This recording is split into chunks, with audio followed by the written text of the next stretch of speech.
उपस्थित महानुभाव, भगवत स्वरूप सज्जनों, सीता सहचरी देवियों, श्रद्धामयी माताओं, आपकी शिवस्वरूप उपस्थिति कथा वार्ता गोष्ठी के गुणार्थ, लक्ष्यार्थ, निहितार्थ, आत्यंतिक एकांतिक अर्थ को प्रकट करे। आपकी गंभीरतम प्रकाशना का कारण बनाए।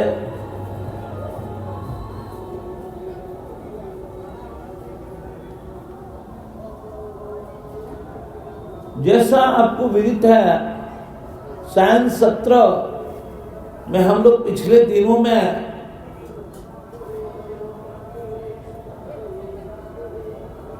क्वेश्चन आंसर, प्रश्न उत्तर के माध्यम से एक दूसरे से जुड़ने का, मेल मिलाप का कारण बना रहे। संगम का, मेले का, मेला शब्द मिलने से बना है, इंटरेक्शन से। तो आज की इस गोष्ठी में, आज की इस कथा वार्ता के कार्यक्रम में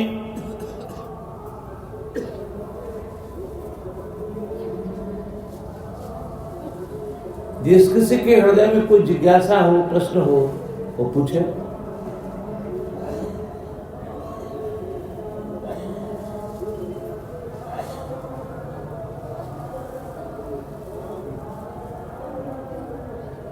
जिस किसी के हृदय में कोई जिज्ञासा हो,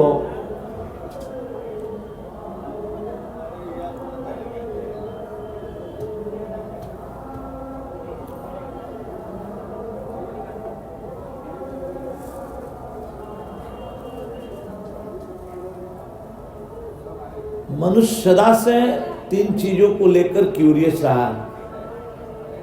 जीव क्या है, जगत क्या है और जगदीश क्या है।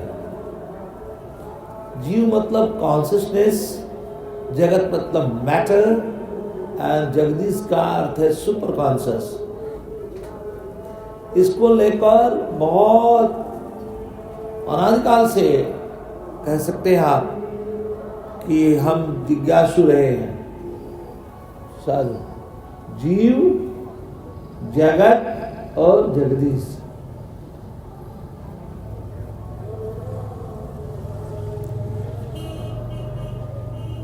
जब भी कोई जिज्ञासा होगी तो इसी के अंदर होगी।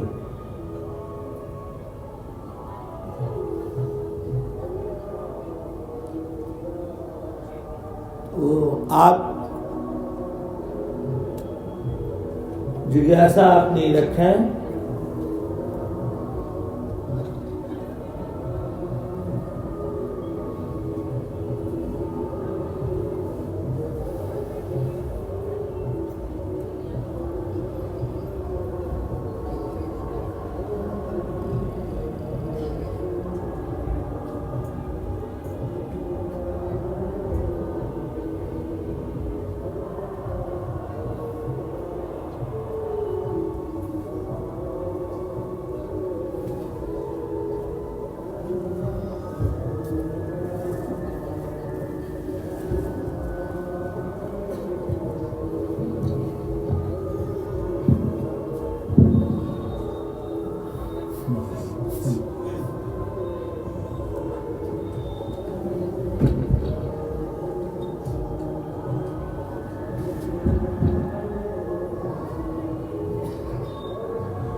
हम यहाँ पर वर्ष के श्रोता बंधुओं के साथ साथ मंचासीन प्रवक्ता महोदय को भी अपना प्रणाम प्रेषित करता हूँ। प्रवक्ता महोदय के द्वारा जो अवसर हमें दिया जाता है हमारी अपनी जिज्ञासाओं को, हमारी अपने अंदर अंतर्द्वंद को लेकर उन्हें शांत करने के लिए, जिसका निदान हम स्वयं में नहीं पाते हैं, तो इस अवसर का हम भरपूर लाभ ले रहे हैं विगत कई दिनों से। ये हमारा सौभाग्य है। और इसी के तहत आज एक प्रश्न हमारे मन में उठा हुए भी कि हमारे धर्म शास्त्रों में या किंवदंतियों में कहीं ना कहीं हमें सुनने को मिलता है कि महाराज बल के पुत्र बाणासुर जो पाताल लोक के राजा थे, उनकी पुत्री उषा के द्वारा भगवान श्री कृष्ण के बेटे पर वो आसक्त थी और उन्होंने उन्हें बुलाया और बाणासुर द्वारा उन्हें बंदी बनाया गया। और भगवान शिव स्वयं बाणासुर के द्वारपाल के रूप में कार्यरत रहते थे। और भगवान कृष्ण और भगवान शिव में आपस में द्वंद्व हुआ। बाणासुर के घर के अंदर भगवान कृष्ण को जाने से रोकने का प्रयास किया भगवान शिव ने, और वहां वो विफल रहे, परास्त हुए भगवान श्री कृष्ण से, जबकि उन्हें संहार का देव कहा जाता है। तो यह द्वंद्व हमारे मन में है कि भगवान शिव ने वास्तव में युद्ध किया था या उन्होंने युद्ध का नाटक किया था। बस यही इतना जानना चाहता हूं।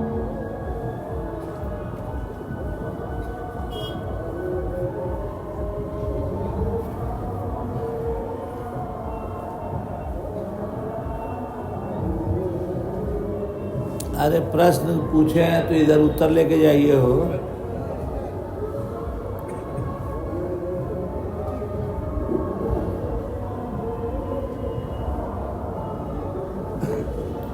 ये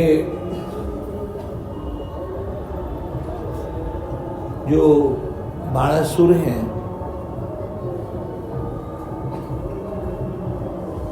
बाणासुर भगवान शिव के भक्त थे। भगवान से ही आशीर्वादित प्रसादित होकर अनंत वर ऐश्वर्य प्राप्त था। और बाणासुर प्रमादवश एक दिन भगवान श्री शंकर जी से ही कहने लगे कि हमारे जो अनंत बल ऐश्वर्य है वह हमको अंदर से गर्वान्वित करता हुआ सबसे लड़ने को कहता है। मैं पहाड़ को मारता हूं, चकनाचूर होता है हिमालय को, और समुद्र में थपेड़ों को मार देते हैं, शांत हो जाता है। समुद्र और हिमालय वह हमारे सामर्थ्य के सामने डरता है।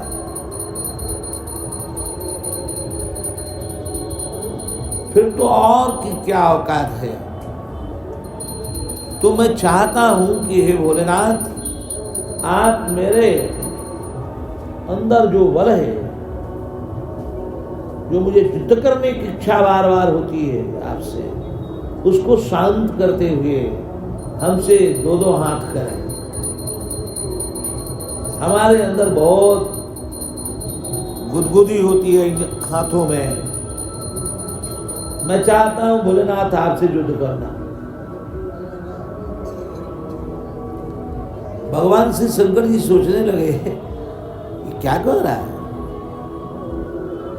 हम ही इसको आशीर्वादित किया है, हमने इसको बल दिया है और हम ही से ऐसा।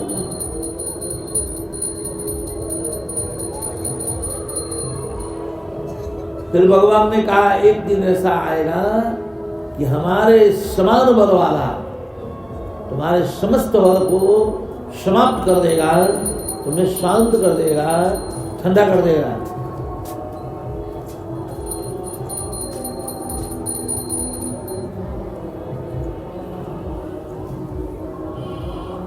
वो ऐसा होने जा रहा है। ये बात आई गई।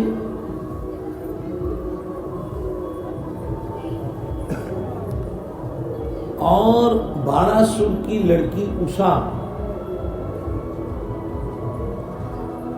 भगवान श्री कृष्ण के लड़के से नहीं मिलती है। भगवान श्री कृष्ण की वो पोता है।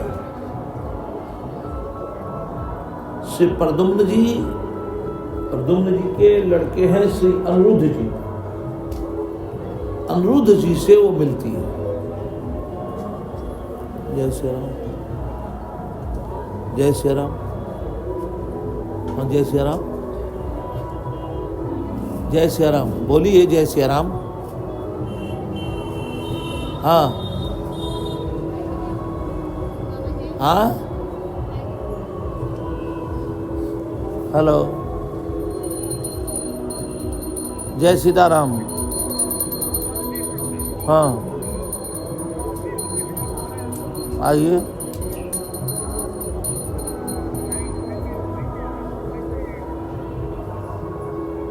हाँ हाँ, अब आइए।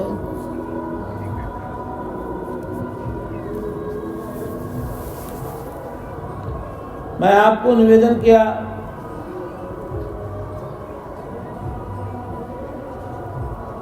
कि प्रद्युम्न के लड़के श्री प्रद्युम्न जी के लड़के, भगवान श्री कृष्ण के लड़के श्री प्रद्युम्न जी के लड़के अनिरुद्ध जी के साथ उषा ने संबंध करते हुए अपने को पाया स्वप्न में। सवेरे उसकी सखियों ने पूछा, उसकी उद्विग्नता, उसको देखकर क्या हुआ, कैसे हुआ।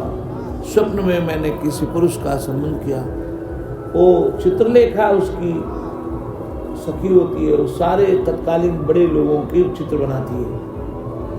पूरी परंपरा जितने बड़े बड़े लोग थे, तो अनिरुद्ध का जब चित्र बनाया तो कहा कि ये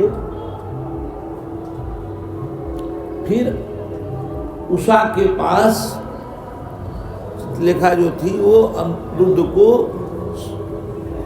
खाट सहित जिस बेड में सो रहे थे उठा लाती है, उसे योगिनी शक्ति डालती।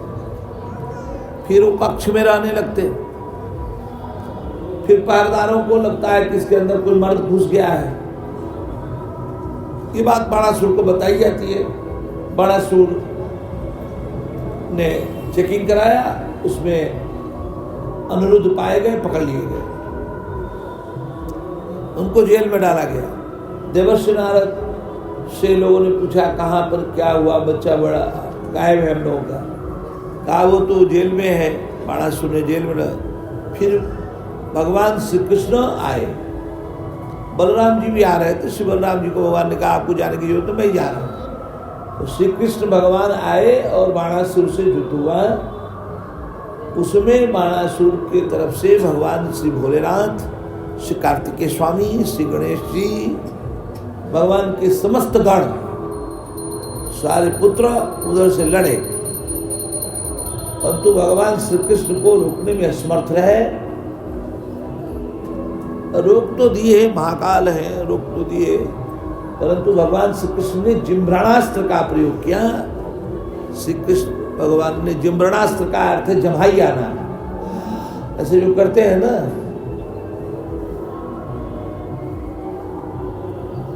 तो जम्हाई आने लगी और उसी समय उसके सारे जम्हाई आने लगा और न्यूट्रल हो गए।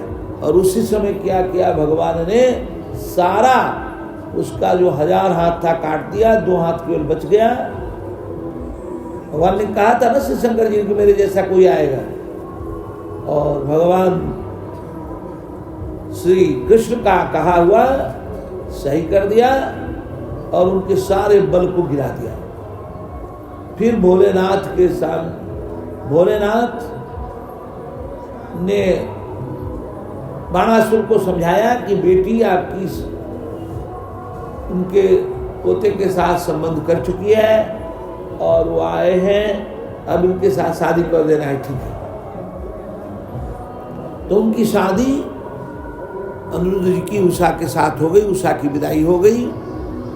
यही कहानी है साधु, यही मोटे तौर पे कहानी है। उसमें ध्यान से सुनिएगा, उसमें केवल उषा अनिरुद्ध से संबंध स्वप्न में की ऐसा ही नहीं है और बाणासुर का हाथ कटा। इसके अलावे भी एक सच्चाई है, वो ये है कि बाणासुर की जो मां थी वो नंगा होकर युद्ध में भगवान के सामने आ गई, मेरे बच्चे को न मारियो, नंगी हो गई, नंगी, बिल्कुल नेकेड, बाणासुर की मां।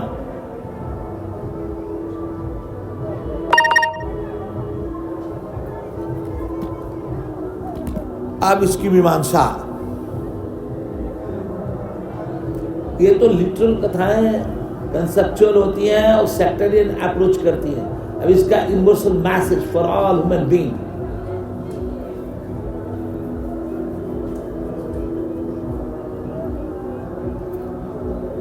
ये जो बेटी होती है ना, बेटी, ये आपको डाउन करने के लिए होती है, आपके ईगो को, आपको बैलेंस करने के लिए होती है। ये सिर झुकाने के लिए पैदा हुई है। सब आपका गुमान तोड़ देगी। साधु, बेटी किसी के लिए पैदा होती है,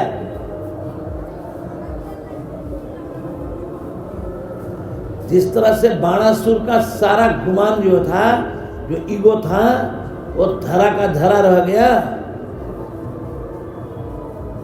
साधु, तो बेटी पैदा हो गई है, आप बिल्कुल औकात में आपको बैलेंस करने के लिए भगवान ने बेटी पैदा किया है। से गाड़ी में कंट्रोल के लिए ब्रेक और क्लच वगैरह होता होगा ना, ज्यादा हम लोग गाड़ी चलाना तो जानता नहीं है। साधु,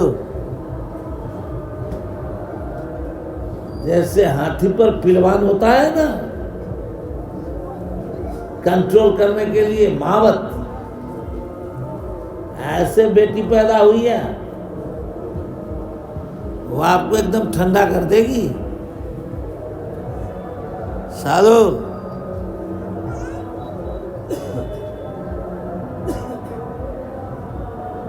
बहुत अच्छा है कि जिसकी बेटी है उसका सिस्टम ठीक है, गियर ब्रेक ठीक है, कंट्रोलिंग सिस्टम ठीक है, वो औकात में रहेगा, ज्यादा उछलेगा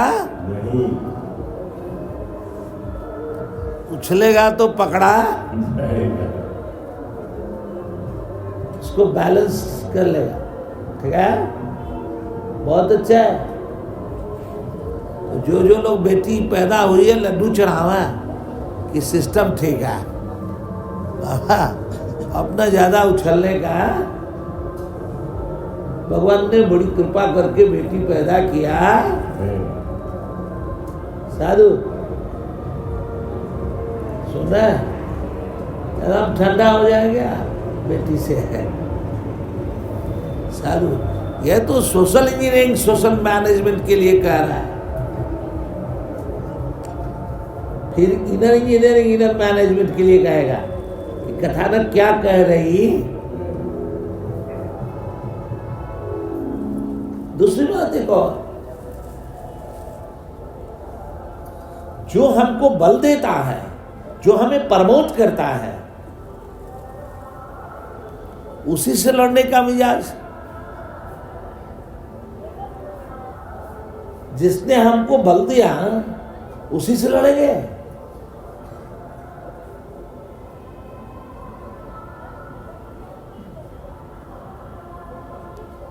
साधु, अगर ये आप में आया है, साधु,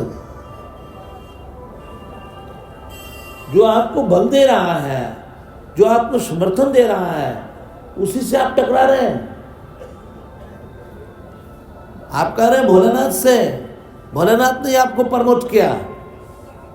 आप कह रहे हैं दो हाथ लड़ लीजिए हमसे, हमको हमारे हाथ में खुजली होती है, हमको हमारा बल संभाल नहीं हो रहा है, भगवान को हाथ दिखा रहे हैं। साधु। भगवान ने कहा देखो भाई, हमारी अपनी एक मर्यादा है, हमने जिसको बढ़ाया है उसको हम समाप्त करेंगे, हमारे बस का नहीं है। हमारे जैसा एक कोई आएगा तो श्री शंकर जी के तरह तो श्री विष्णु भगवान नारायण ही है, श्री कृष्ण ही है, सो आए। साधु साधु।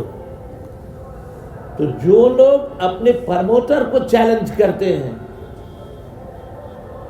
सुना, अपने प्रमोटर को चैलेंज करना, अपने माता पिता गुरुदेव गार्जियन बड़े बॉस,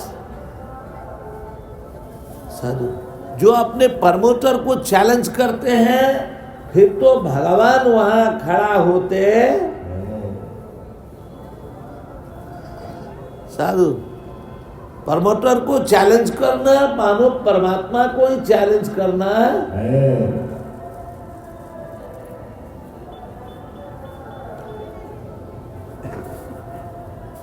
साधु साधु साधु।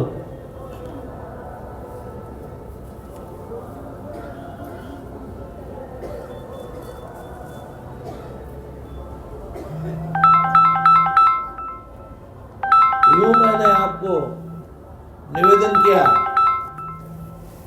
कि बाणासुर अहंकार वसात प्रमाद वसात भगवान शिव से लड़ने को तैयार हो गए, महाकाल से। महाकाल ने कहा देखो भाई, हमारे जैसा कोई आएगा तो आप लड़िए, परंतु आप उछलिए, परंतु अपने प्रमोटर के सामने जो आपको बल देता है, सम्मान देता है, इज्जत प्रतिष्ठा देवे, उससे नहीं लड़ना चाहिए, नहीं तो अम्मा को नेकेड होना पड़ता है। अम्मा नेकेड न होती तो बचते नहीं। जिससे जन्मे हैं वो भी नेकेड हो गई, और जो जन्म जिसको दिए थे वो भी नेकेड हो गई, और आप स्वयं में नेकेड हो गए। सुना साधु, जिसने जन्म दिया था वो नेकेड हो गई, और जिसने जन्म दिया, जिसको आपने जन्म दिया था वो आपको नेकेड कर गई, खुद नेकेड हो गई, सब नंगाई निकल गई आपकी। सुना, आपकी नंगाई प्रकाशित हो। बाबा सुनना, मैं क्या कह रहा हूं, दिगंबर बना दिएगा नंगा बाबा। अम्मा नंगा हो गई, बेटी स्वयं सब भगवान के सामने उछलेंगे। फिर साधु गुरु गोविंद को चैलेंज करना,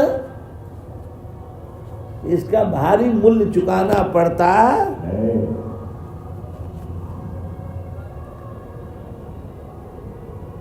साधु गुरु और गोविंद को चैलेंज करना भारी पड़ा, ठीक है।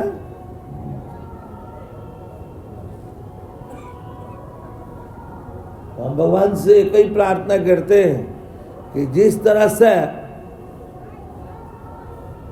प्रमाद को चेक किया, बाणासुर के प्रमाद को चेक किया भगवान नारायण ने, वैसे हमारे जीवन में जब कभी कोई प्रमाद होगा तो हमको भी बैलेंस करने में कारण बनाए। सुन रहे हैं? और हाथ की खुजली और गुदगुदी को मिटाएं और अपनी औकात में हमको खड़ा दिखाएं। साधु साधु भगवान मास्टर ऑफ मास्टर है, नारायण श्री कृष्ण। तेरे बाप का बाप है बाबा, भोलेनाथ के इष्ट है वो। साधु, भोलेनाथ आत्मा है। प्रपंचो उपशमम शांतम शिवम अद्वैतम चतुर्थम मन्यन्ते सा आत्मा सा विज्ञ। प्रपंच के उपशमनोपरांत जो शांत है वो शिव है, वही आत्मा है, वही जानने योग्य है। आत्मा के डिजॉनर करने पर, आत्मा का अपमान करने पर हम किस हालत तक जा सकते हैं, ये मैंने आपको अब इनर इंजीनियरिंग, इनर मैनेजमेंट के लिए कहूंगा। जो लोग अपनी आत्मा का ध्यान नहीं करते, अपने आत्मा के ऑनर में नहीं होते, शिव मतलब आत्मा, जिनके अंदर सेल्फ रिस्पेक्ट नहीं जन्मा है, जो सेल्फ रिस्पेक्ट को नहीं जानते, साधु साधु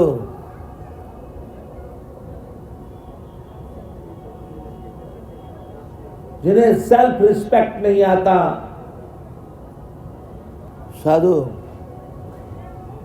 सेल्फ मतलब आत्मा, आत्मा मतलब गंभीरता, जो गंभीर नहीं रहते, जो हल्का चरित्र अपनाते हैं, आपको ऐसे लगेगा कि बाणासुर तो सेल्फ रिस्पेक्ट में ही जाकर लड़ गया। ना ना ना ना ना ना, सेल्फ रिस्पेक्ट का मतलब है गंभीर होना, हल्का नहीं होना। साधु, प्रमाद में ना होना, डिस्ट्रैक्ट ना होना, बाबा भ्रष्ट नहीं होना। साधु, मुंह बड़बोलापन का शिकार न होना, सदैव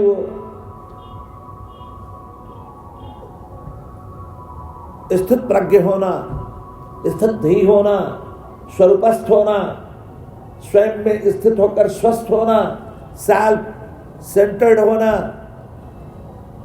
साधु, अपने को शरीर, इंद्रिय, मन, बुद्धि परिधि पर नहीं, अपने को केंद्र आत्मा में रखना। जब बाणासुर अपने हाथों का बल का अनुभव करके और भगवान शिव से लड़ने के लिए चैलेंज करता, तो वो शरीर पर तब हो जाता है।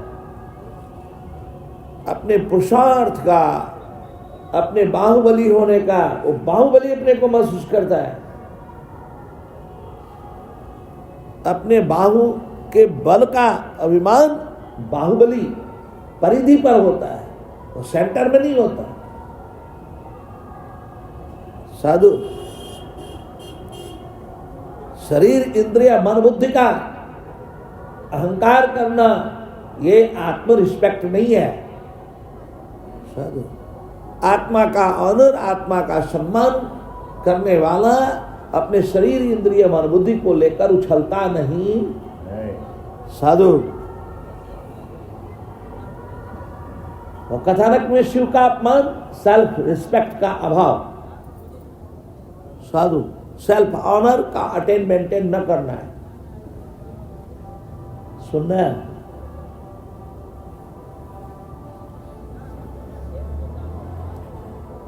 ये जो बेटी है ना,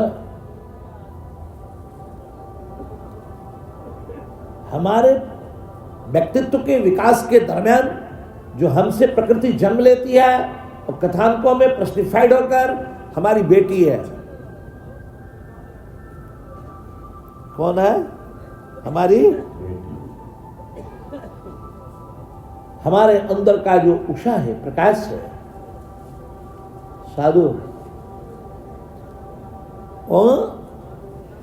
साधु,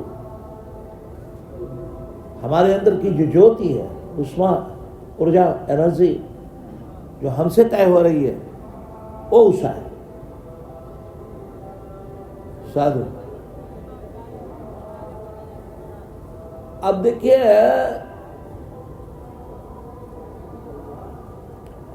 ये जो कॉस्मिक ऑर्डर में जितनी घटनाएं घट रही हैं सब ओके की तरफ बढ़ रही हैं। Okay means all correct. कुछ भी हो रहा है ना तो अच्छा के लिए हो रहा है, कथा के लिए हो रहा है, व्यथा के लिए नहीं हो रहा है। अब बल आएगा तो उछलेगा, इसको कोई रोक भी नहीं सकता। ये नैसर्गिक है, नेचुरल हैपनिंग है। नहीं, मैं जब इस कथानक को पढ़ता हूं तो मैं अपने बल का ध्यान करता हूं।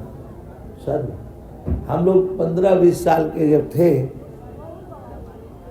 तो डेली 2 लीटर 2.5 लीटर 3 लीटर दूध पी जाते, किशमिश और छुहाड़ा डाल के, काजू डाल के पी जाते भैंस के। साधु तो बल इतना रहता है साधु कि दीवार पर, बाथरूम के दीवार पर एकांत में मार मुक्का तेरी बदमाश के नहीं। दीवार पे हो ये सब टक मार मुक्का तेरी बदमाश। रास्ते में चले ना, ये भैंस जो फैले होती है काली काली सिंह वाली, ये चले तो हम रास्ता न छोड़े। इतना प्रमाद में रहे कि महसूस होगा कि अगर इसने मेरी तरफ सिंह घुमाया तो सिंह पकड़ के तोड़ देंगे। ध्यान रख, एक कुत्ता उत्ता जो होता है ना, स्ट्रीट डॉग, इनसे एक पैसा डरे फरे नहीं, जो है ये काटने की कोशिश करेंगे, जबड़ा फाड़ देंगे। अब हम सिर मोड़ देवे, तोड़ देवे, जबड़ा फाड़ देवे, न फाड़े, ये अलग बात, लेकिन मन में ऐसा मेरे आग जैसा जले। साधु करना है सब, बैठक तो कर दे 200 बाबा थकाने के लिए। और जितना थकाएंगे एक्सरसाइज में और ज्यादा बल पैदा होगा और मल्टीप्लाई होकर के आएगा। जहां पर बैठका करे पूरा भीग जाए पसीने से। साधु जिम जावे ना तो दौड़ते हुए जावे, लौटे तो 4 घंटा जिम में एक्सरसाइज करने के बाद रिक्शा पे लद के आवे, फिर हिलने डुलने का बल ना रहे। अंतिम तक से जो भी मैंने काम किया एक्सट्रीम लेवल पर किया। तो जब मैं बाणासुर को पहली बार पढ़ा तो हमको लगा कि बाणासुर मेरे अंदर ये बड़ा गजब टाइप का है यार। और मैं फिजिकली भी टार्जन को फील किया, जिया, लीड किया, और मेंटली भी। हर 10 बजे रात से शुरू करें और सुबह के 6 बजते बजते सुनना, 8 घंटा में 400 पृष्ठ पुस्तक पढ़ के हम लोग छोड़ देंगे। हर दिन एक नया किताब सुना। बाजार में जितनी पुस्तकें हैं हमारे विषय की सब मेरा पढ़ा हुआ रहे। साधु इतना ना क्वेश्चन करे, इतना ना वो होगा कि अगला परास हतप्रभ हो जाएगा। साधु पढ़ाने वाले लोग, साधु अच्छा एक मैम थी इकोनॉमिक्स में, उसने कोई प्रश्न पूछा, मान लीजिए हमने बता दिया, अभी नया नया सेशन शुरू हुआ था, जितना पढ़ाई थी पूछी बता दिया, उससे आगे पूछी वो भी बता दिया, उससे आगे पूछी वो भी बता दिया। तो कई टीचर तो इसलिए पूछते हैं कि बच्चे बता ना पावे, बताने से उनको दिक्कत हो जाती है। हर बात कुछ नहीं बता दे रहे। तो उस मैडम ने बोला, क्या तुम पिछले वर्ष भी इसी में थे क्या? सारे लड़के हंसने लगे, तो मैं भी हंसने लगा। उसने कहा सब हंस रहे, तुम क्यों हंस रहे हो? हमने कहा मैडम, पिछले वर्ष किस मोड़ में कहाँ आपसे मिला, जो मुलाकात आपको याद रह जाती है, हमें नहीं याद है, बड़ी विडंबना है। हमको हमारी स्मृति के लिए क्षमा किया जाए और अपनी वो याद मुलाकात की जो आपके अंदर सुरक्षित है, हमें आप बताइए कहाँ कब मिले थे। मैडम कही तू बड़ा बदमाश है, बैठ। बाबा साधु, मैं तो जितना पढ़ाई हुए मैं सब पढ़ाया रहेगा। साधु, वो इस एग्जामिनेशन देने के बाद तो फेल नहीं होना है ना हमको, ये सोचना है। अरे मार्क्स के परसेंटेज में कोई अंतर आ सकता है, पास तो होना ही है ना। तो मैं एग्जामिनेशन और अगले क्लास में जाने के समय पूरा किताब पढ़ जाता है, अगले क्लास का थॉरली रीड कर लेता। साधु, गुरुजी ने पूछा हमसे कि तू कितने 100 बार किताब पढ़ा है यार? कितने 100 बार? मैं हाई स्कूल टॉप किया, इंटर टॉप किया, ग्रेजुएशन टॉप किया, तो ऐसा पूछता है तुमने कितनी बार पढ़ा है सब? साधु, उस गुरुजी को आप लोगों ने कई बार देखा भी होगा, जो फिलॉसफी वाले हैं, डॉक्टर मानवेंद्र प्रताप सिंह जी। कितने 100 बार पढ़ा? 100 बार तो नहीं पढ़ा था मैं, 50 बार पढ़ा था उसको। फिर मेरे मन में आया कि अब इसको हमको 100 से ज्यादा पढ़ लेना, फुल स्टॉप कामा सब मुझे ध्यान में रहता कहाँ पे क्या है। साधु इतनी बार पढ़ जाता। मैं आपको निवेदन किया कि मेंटली टार्जन होना और फिजिकल टार्जन होना, और दोनों को लीड किया। साधु, दोनों को लीड किया, फिजिकल टार्जन और मेंटल। ये जो बाणासुर कैरेक्टर है ना, टार्जन का कैरेक्टर है, रॉ हैंड होना। रॉ हैंड चीज जो होती है, यदि रॉ हैंड ओके है तभी तो पॉलिश होकर अच्छा होएगा। उसमें कोई स्पिरिट ही नहीं है, एनर्जी ही नहीं है, ओ मरा है, क्या करेगा यार वो। साधु, इसलिए साधु को खूब बलवान होना चाहिए और तेज से भरा होना चाहिए। ये बाणासुर धीरे धीरे जो प्राकृत है, जो रॉ हैंड है, वो मॉडरेट होकर भगवान को प्राप्त हो रहा, और गुरु और गोविंद दोनों इसको लगे हुए हैं एक्सेप्ट करने में, इसको पॉलिश करने में। तो हमारे अंदर का जो टार्जनपना है, हमारे अंदर का जो फिजिकल टार्जन है, मेंटल टार्जन है, वो कैसे पॉलिश हो, कैसे मॉडरेट हो, इसकी कथानक इस लाइफ नैरेटिव को मेटा नैरेटिव बनाकर महाकथा के रूप में लिखा जा रहा। साधु साधु साधु, हमारे प्राकृत से संस्कृत होने की यात्रा, हमारे जंगली होने से सभ्य होने की यात्रा। साधु साधु, बोल सियावर रामचंद्र की। कुर्सी, चेयर।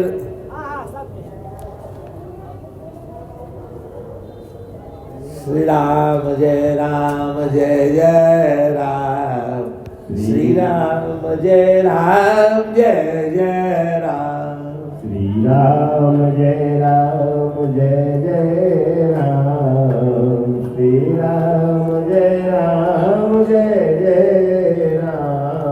श्री राम जय राम, श्री राम जय जय राम, श्री राम जय जय राम, श्री राम जय जय राम, श्री राम जय जय राम, श्री राम जय जय राम, श्री राम जय जय राम,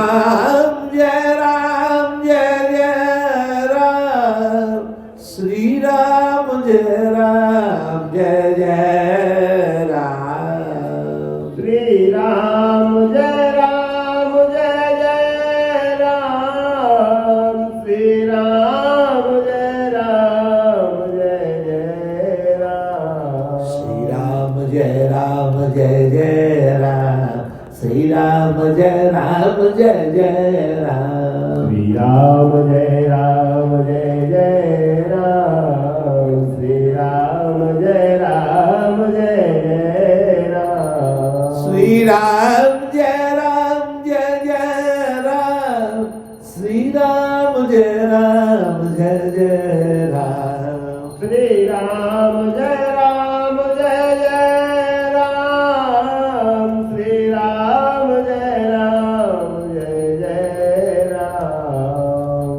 बोल सियावर रामचंद्र की जय। ये डेविड जी हैं, ये आयरलैंड से हैं, आयरिश हैं। ये अपने यहाँ के बाबा मोटरसाइकिल रेसिंग में भाग लेने वाले अपने यहाँ के टार्जन है, यंग पीरियड का, ठीक है। धीरे धीरे काशी के होकर ये संस्कृत है, शिव है। जीव का शिव होना, मूलाधार से सहस्रार की यात्रा, ट्राइबल से मॉडरेट होने की यात्रा, साधु बर्बर से ब्राह्मण होने की यात्रा, जीवन की पूरी यात्रा है। साधु बर्बर से बाबा ब्राह्मण होने की यात्रा है। ये बाणासुर का जो कैरेक्टर है, बाणासुर टार्जन है साधु, और साधु बाणासुर टार्जन है जो अपने गुरु को, गोविंद को चैलेंज करता है। साधु साधु साधु। देखिए, दो प्रकार से भगवान की अल्टीमेट की साधना होती है। एक तो प्रेम पूर्वक अल्टीमेट का ध्यान करें, और एक झगड़े से ध्यान करें। साधु रॉ हैंड लोग तो परमात्मा से लड़कर के परमात्मा का हो जाता। साधु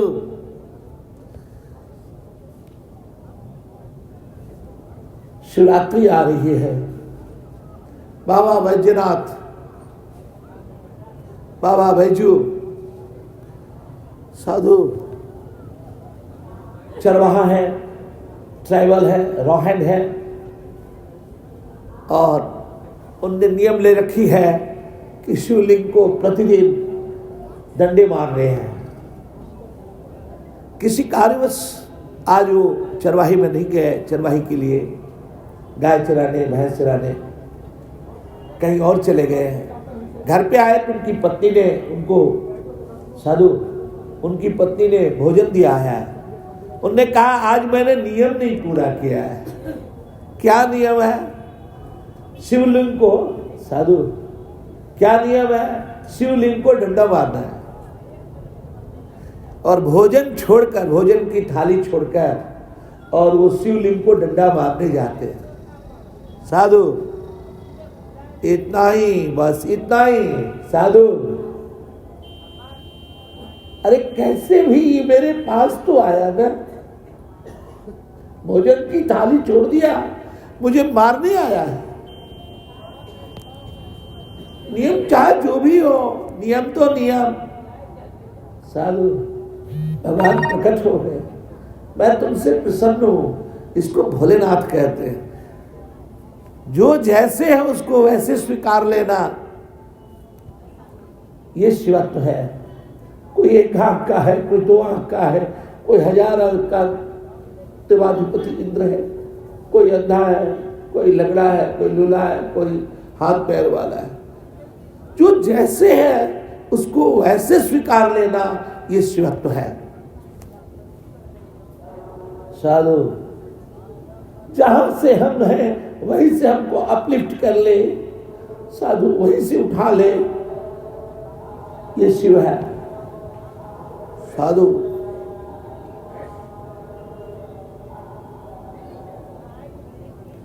मैं आपको निवेदन किया, बाणासुर भगवान शिव का भक्त है, बाणासुर भगवान शिव से युद्ध करने को कह रहा है, लेकिन उसके कल्याण में, उसके मंगल के लिए अपने को रिस्पॉन्सिबल मानकर साधु अपने पूरे कार्तिकेय, गणेश, सब अपने सारे वीरभद्र आदि को लेकर उसके पक्ष में खड़ा हो जाते हैं।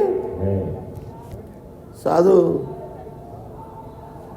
साधु साधु ये श्री जो श्री वीरभद्र जी है, जो श्री कार्तिकेय जी है, जो श्री गणेश जी है, जो श्री कार्तिकेय जी दक्षिण में आपके मुरुगन स्वामी है, उस सब को लेकर श्री शंकर जी खड़े होते हैं। आत्मा वही जाए तो पुत्र, गण और पुत्र सब भगवान भोले की आत्मा है।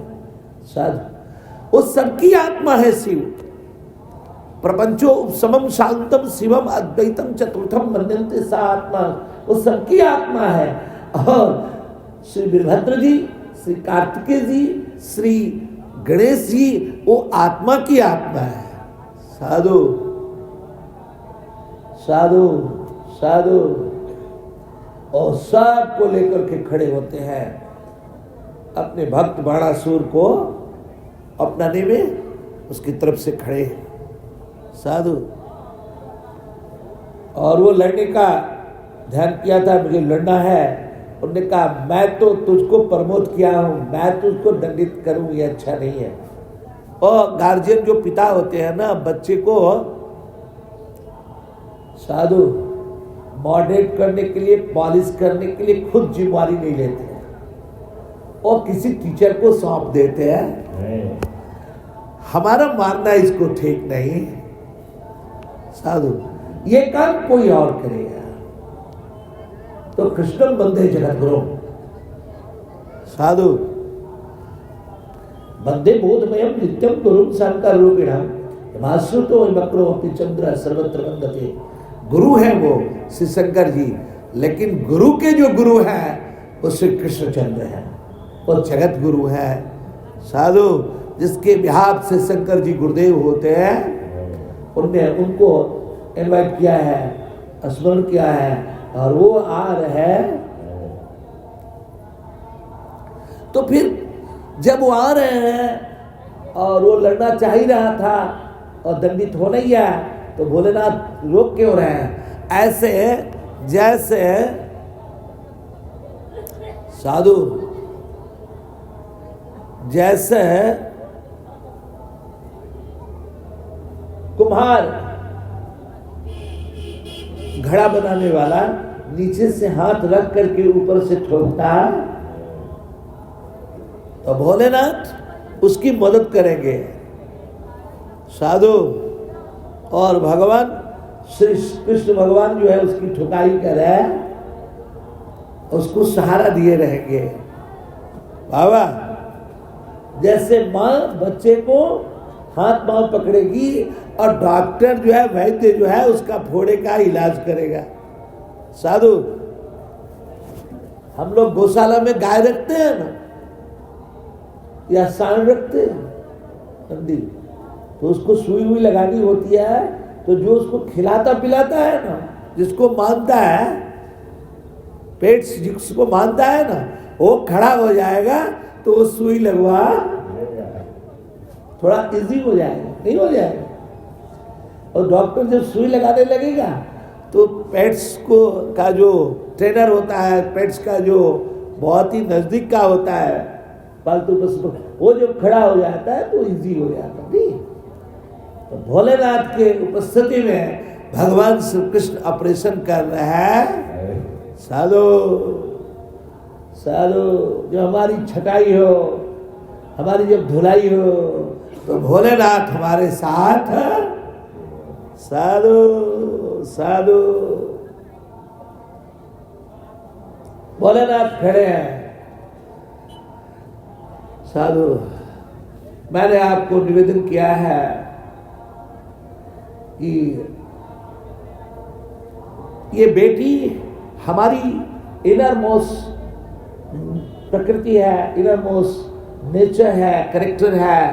साधु जो हमसे जन्म लेती और बाणासुर की बेटी उषा नाम पाती है, जो हमारी अंतर ज्योति है, हमारी जो समझ है।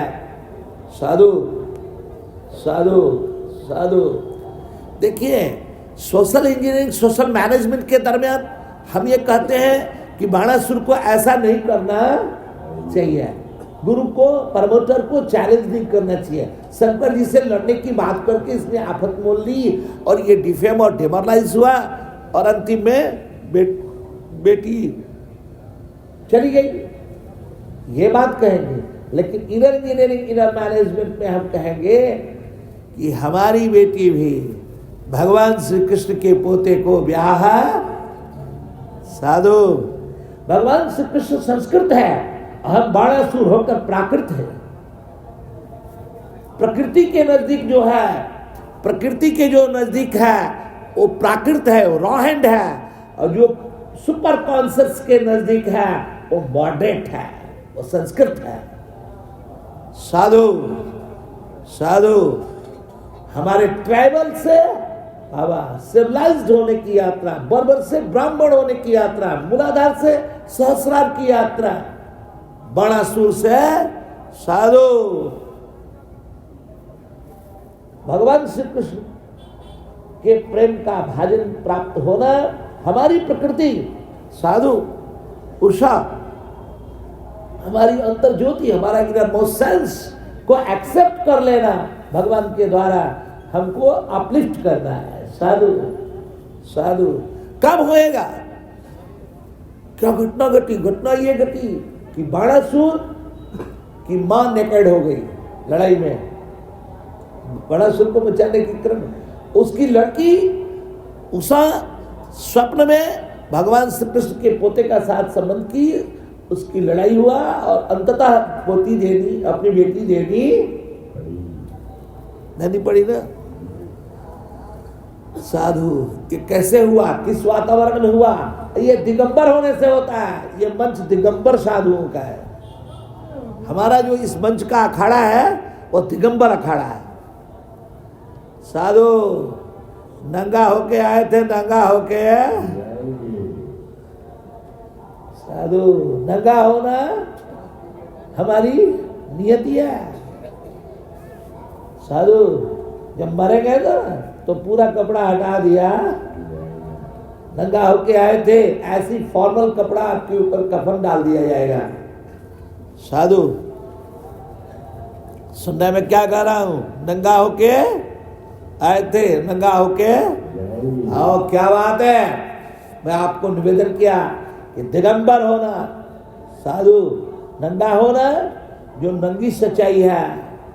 साधु कोई मेल मिलाप नहीं, फाइनल जो ट्रूथ है ना वो नंगा होता, परम सच जो है वो नंगा होता। साधु साधु जिस दिन हम दिगंबर होने को स्वीकार लेते हैं, दिगंबर अवस्था को प्राप्त हो जाते, हमें पता नहीं होता और हमारे वस्त्र गिर गए होते हैं। साधु दिगंबर कपड़ा खोलने में भी अगर पता है तो दिगंबर नहीं है। आपने कपड़ा हटाया, अब आप नंगा हो गए, तो ये दिगंबर होना नहीं है, ये सनातन दिगंबर नहीं है, ये कथा का दिगंबर नहीं है, ये व्यथा का दिगंबर है। कपड़े गिर जाएं और कपड़े का भान ही न हो, दिशाएं ही वस्त्र बन जाए तो दिगंबर है। साधु जैसे छोटे बच्चे होते हैं ना, कपड़ा खोले होते हैं लेकिन उनमें दोष नहीं दिखता, इतनी निर्दोषता, निष्कलंकता, पवित्रता, बाबा सहजता एडॉप्ट किए हुए, बाबा केयर फ्री होकर, बियॉन्ड केयर होकर, जो केयर फ्री ब्यूटी है, केयर फ्री ट्रूथ है, वो जो है दिगंबर होने की सच्चाई, दिगंबर होने तक की यात्रा हो गई है। किसकी? बाणासुर की। साधु सारी परतें खोल दी गई। सारा बनावटीपना, सारा प्रमाद, सारा ईगो समाप्त किया गया है। ईगो लस्ट सब खत्म साधु। तो जो प्योरिटी है वो उषा है, उसको भगवान ने स्वीकार लिया और इस उषा की स्वीकृति से साधु बाणासुर की स्वीकृति हो जाती, अब बर्बर से ब्राह्मण होने की यात्रा हो जाती है। क्या गया साधु साधु साधु अजी नथिंगनेस से एवरीथिंगनेस की यात्रा, शून्यता से संपूर्णता की यात्रा, बर्बर से ब्राह्मण होने की यात्रा। भारतवर्ष का शून्य आविष्कार है। नंगा हो जाना, माँ का नंगा होना, स्वयं का नंगा होना, हार स्वीकारना साधु। शून्य को, शून्य के आविष्कार के देश का होना। भारत का कौन है जो नंगा है साधु? नंगी सच्चाई को जो प्राप्त है साधु साधु, वो भारत का साधु साधु। भारत का कौन है? भारत का वो है जो शून्य के आविष्कार के देश का है। इतना देर भजन करना चाहिए कि हाथ पैर शून्य हो जाए, दिमाग शून्य हो जाए साधु, शून्य समाधि को प्राप्त हो जाए। जीरो से हीरो होने की यात्रा, नथिंगनेस से एवरीथिंगनेस की यात्रा साधु। सब नशा टूट जाए। अरे माघ मेला में ठंडे पानी में इसीलिए नहा रहे हैं कि दिमाग शून्य हो ठाकुर जी। जैसे शौक लगता है ना, सब पागलपन झड़ जाता है साधु। ठंडे पानी से नहाने से दिमाग बिल्कुल शॉक हो जाता है, शून्य हो जाएगा, जीरो स्टेट मेंटेन करेगा। आप जीपीएस के थ्रू अपने गांव जाते हैं, अपने डेस्टिनेशन में जाते हैं, तो आपका जो मूल डेस्टिनेशन है वो जीरो स्टेट है।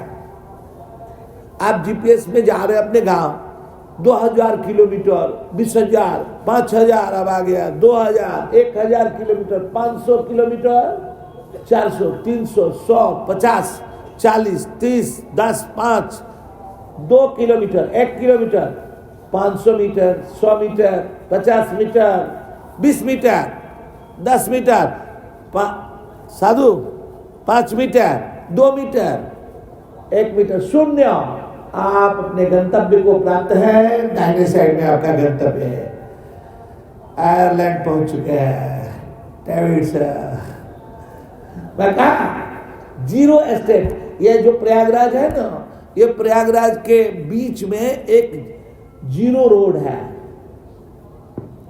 कई कई शहरों में जीरो रोड, जैसे जीरो रोड मूल प्रयाग है, गाड़ी से आप आ रहे हैं जीटी रोड के थ्रू, माइलस्टोन में दिखाता रहा इतना किलोमीटर, इतना घटता रहा, जीरो पे आ गया, प्रयाग पहुंच गया। कई कई शहरों में जीरो रोड जैसे यहाँ है, उसको जीरो माइल कहते हैं। क्या कहते हैं? Zero mile. वो मूल शहर में पहुंच गए। तो जीपीएस जीरो पे जब ले जाता है तो आप अपने जगह पे पहुंच गए। तो हमारा जो मूल डेस्टिनेशन है मनुष्य मात्र का, वो जीरो स्टेट मेंटेन करना, जहां न हम ब्राह्मण है, न क्षत्रिय है, न वैश्य है, न शूद्र है, न हिंदुस्तानी है, न पाकिस्तानी, न कैनेडियन, न फ्रेंच, न अमेरिकन, न आयरिश है साधु, न बिहारी, न पंजाबी, न गुजराती, न मराठी है, न धनी, न गरीब बाबा, न लंबा, न बौना साधु, न गोरा, न काला, न नर, न नारी, न नपुंसक साधु। जीरो स्टेट को, न पढ़ा लिखा, न गैर पढ़ा लिखा, जैसे जीरो को प्राप्त हुए, मानो आप समस्त भूल से मुक्त हो गए, मूल को प्राप्त हो गए। आपने डेस्टिनेशन को, अपने लक्ष्य को, अपने गंतव्य को आप उपलब्ध हो जाए। तो हमारी पूरा पुरुषार्थ ये होना चाहिए कि हम जीरो स्टेट को प्राप्त हो जाए, दिगंबर हो जाए, नंगा हो जाए साधु, मर जाए साधु। मरना हमारा लक्ष्य है। मन मरे न माया मरे, मन भर जाए शरीर, आशा तृष्णा न मरे कह गए दास। हाँ, मरने से अजी हमारा मूल जो घर है, मूल जो स्थान है, और लॉर्ड शिवा का जो स्थान है शमशान का, शमशान 0 माइल है, 0 रोड है, वो हमारा 0 एस्टेट है। शमशान में न राजा रह जाएगा, न रंक न रह जाएगा, न फकीर रह जाएगा, न चरित्रहीन न चरित्रवान, न धनी न गरीब, साधु न नर न नारी न नपुंसक, और सब 0 को प्राप्त हो यदि खाक को प्राप्त हो जाएगा। और खाक चौक का वैष्णव हो, और साधु लोग विभूति लगाता है ना, खाक, वो जला हुआ जो होता है राख, उसको लगाता है ना, उसका अर्थ क्या है? 0 को धारण करना। साधु अभी होली आ रही है, क्या आ रही है? होली आ रही है। होली में शमशान में होली होगी, बनारस की कहा होगी? शमशाने की होली साधु।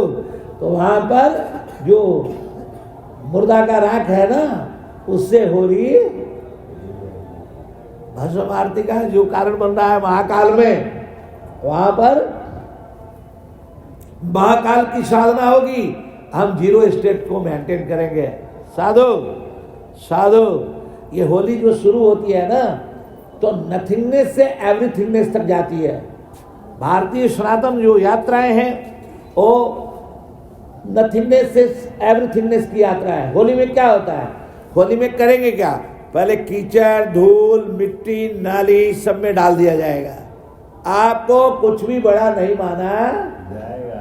साथ सुना, होली की जो टोली होगी ना, वो जब आएगी तो आप बड़ा है कि छोटा है ये सब कुछ ध्यान नहीं रखे, आपको बिल्कुल 0 पे ले जाएगा, ठीक है? और फिर आपको कलेक्ट कर देगा सेकंड टाइम। बाबा फर्स्ट टाइम में तो 0 पे घोषित करेगा, और सेकंड टाइम आप बिल्कुल हीरो बन जाएंगे साधु।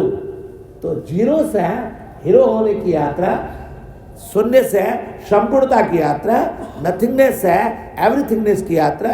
अभी जो आप आ रहे हैं यहाँ पर मेला में, तो मेला में हर आदमी को 10 किलोमीटर चल के आना पड़ रहा है। ट्रैफिक प्रॉब्लम से सबको 10 किलोमीटर 20 किलोमीटर चल, तो जो जितना 0 को प्राप्त हो जा रहा है, सब आदमी कह रहा है ना, बड़ा अच्छा लगा करके। क्यों अच्छा लगा? क्योंकि 0 मेंटेन हुआ साधु।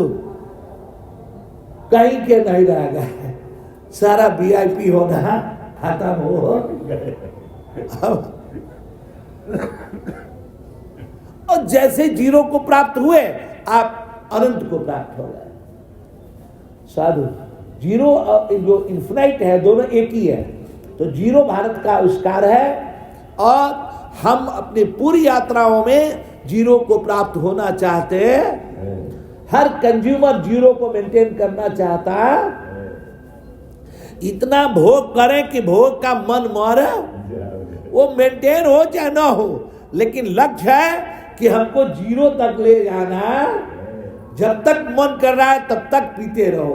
पीवत भागवतम रसमालयम मोरो, रस का भुवि भाव का, तब तक पियो जब तक बेहोश न हो जाओ, तल्लीन न हो जाओ, डूब न जाओ, तब तक पीते हैं साधु।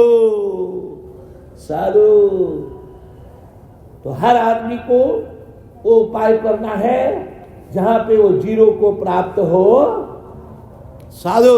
उसको लगे कि इससे ज्यादा मैं भजन नहीं कर सकता, अब मेरे बस का नहीं रह गया। वो जैसे ही आप 0 को मेंटेन करेंगे, वैसे ही उसकी तरफ से कृपा बरसने लगती।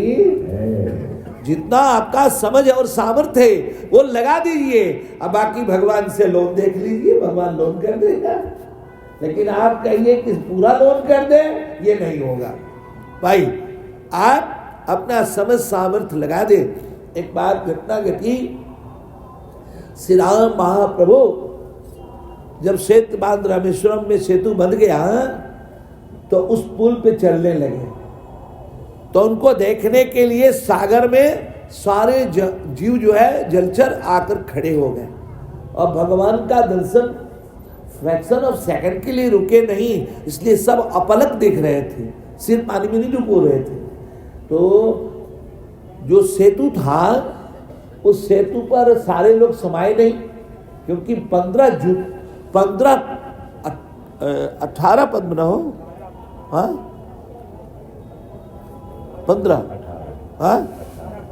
18 पद्म तो बंदर के सेनापति थे। पद्म का अर्थ होता है सैकड़ा, सैकड़ा के बाद में हजार, हजार के 10, हजार के बाद में लाख, लाख के बाद में करोड़, करोड़ के बाद में अरब, अरब के बाद में खरब, खरब के बाद में नील, नील के बाद में पद्म, और पद्म के बाद में शंख। 10 पद्म का एक शंख, तो एक शंख 8 पद्म 18 पद्म, केवल सेनापति। तो जब सेनापति इतने थे तो सेना भी नहीं होगी, तो सब मिला के अनंत, महाशंख के बाद में अनंत आ जाएगा। शंख तक पहुंच ही गए थे तो सेना मिला के महाशंख अनंत हो गया, अनंत बंदर थे। अब एक बात और जरा सुनिए, शुक्ल जी जरा इधर ध्यान दीजिए। भारतीय मिथ का हम लोग जो है ध्यान करते हैं, बहुत कठिन मीमांसा लाते हैं, इसकी उपस्थिति का लाभ लीजिए। रामायण में लिखा है कि 18 पद्म बंदरों के सेनापति थे, तब तो बंदर अनंत हो जाएंगे। अगर अनंत बंदर लंका में उतर जाएंगे तो बाण कैसे चलेगा, गदा कैसे चले, जगह ही नहीं रह जाएगा। सुनने में क्या कह रहा हूं, अनंत तो लंका में समा ही नहीं पाएंगे। लंका कितना है ही, बोलिए बोलिए। तो अविदा से तो अर्थ होगा ही नहीं, तब यह होगा भैया बढ़ा चढ़ा के इसे लिख दिया है, सुना है, बढ़ा चढ़ा के लिख दिया है।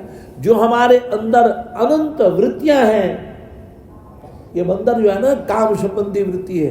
बंदर बहुत कामुक होते हैं, बंदरों से ही एड्स मनुष्य को प्राप्त हुआ, जीव ज्ञान का मानना ऐसा है। मेडिकल साइंस कहता है बंदर को एड्स था, और फिर कर बंदरों को एड्स वहीं से आया। दो ही को एड्स होता है, बंदर को होता है या मनुष्य को होता है। तो बंदर को पहले से एड्स था। काम संबंधी वृत्तियां हमारे अंदर अनंत हैं, वही प्रश्निफाइड होकर के अनंत बंदर दिखाया जा रहा। साधु साधु सुन रहे, तो बंदर तो सब सेतु पे समा नहीं पाए, तो और सारे बंदर वालों क्या किए कि जलचर पर बैठ बैठ के पार किए। तो श्री हनुमान जी ने पूछा, श्री जामवंत जी ने भगवान से पूछा कि अगर आपके देखने में ही सारे जलचर आ गए तो इतना कठिन प्रोसेस से, ये इतने कठिनाई से सेतु बनाने की क्या जरूरत थी। आप आ जाते, ये जलचर आ जाते, सब लोग बैठ के पार कर जाते। भगवान ने कहा ये पुल बना है तभी तो मैं खड़ा होकर उस पर चल रहा। तो पहले पुरुषार्थ का पुल बांधिए, तब भगवान की कृपा की यात्रा अपने यहाँ आप साधु साधु।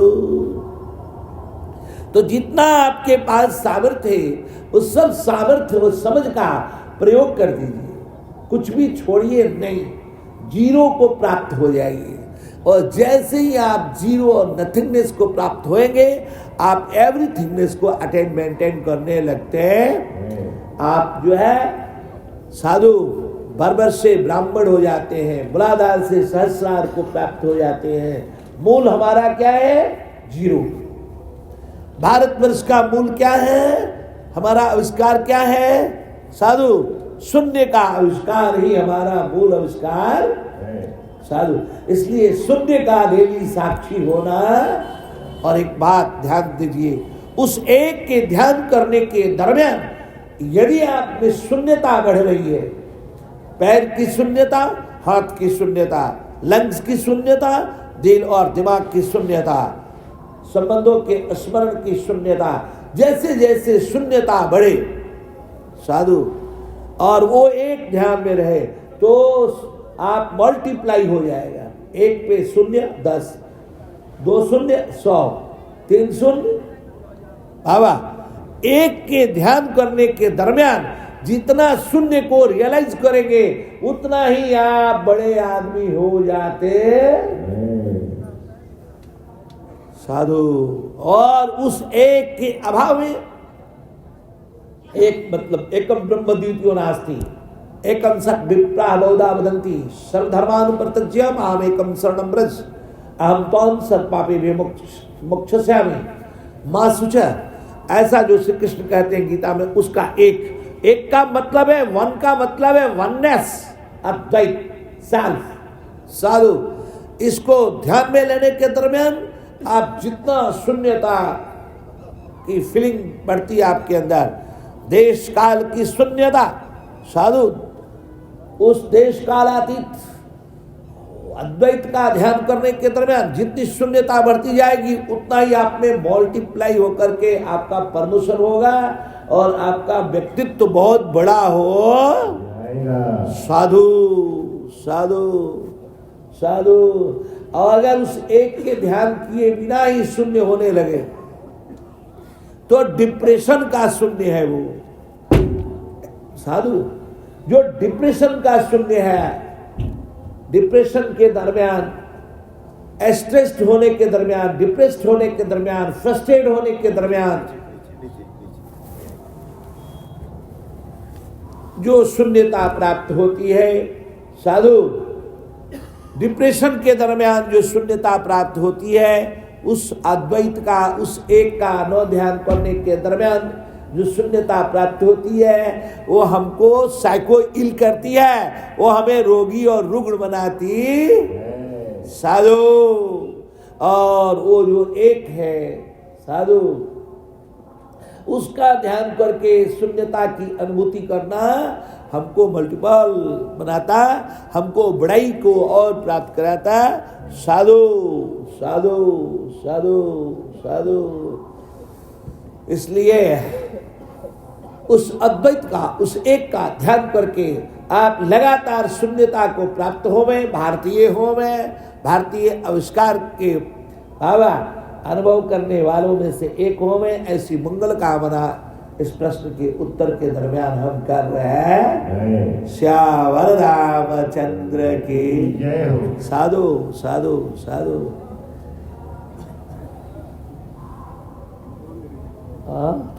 किसी का कोई और प्रश्न है? किसी का कोई प्रश्न है, कोई क्वेश्चन है?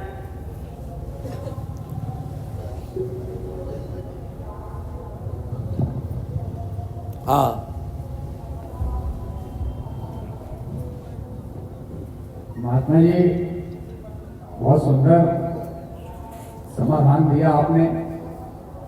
और जैसा कि हमारे वैष्णव संप्रदाय में, भारतीय सभ्यताओं में भगवान शिव को संहार का अभिप्राय माना जाता है कि वो संहार के देव हैं, और कहीं कहीं कि वदंतियों में माना जाता है कि सृष्टि के संहारक माने जाते हैं।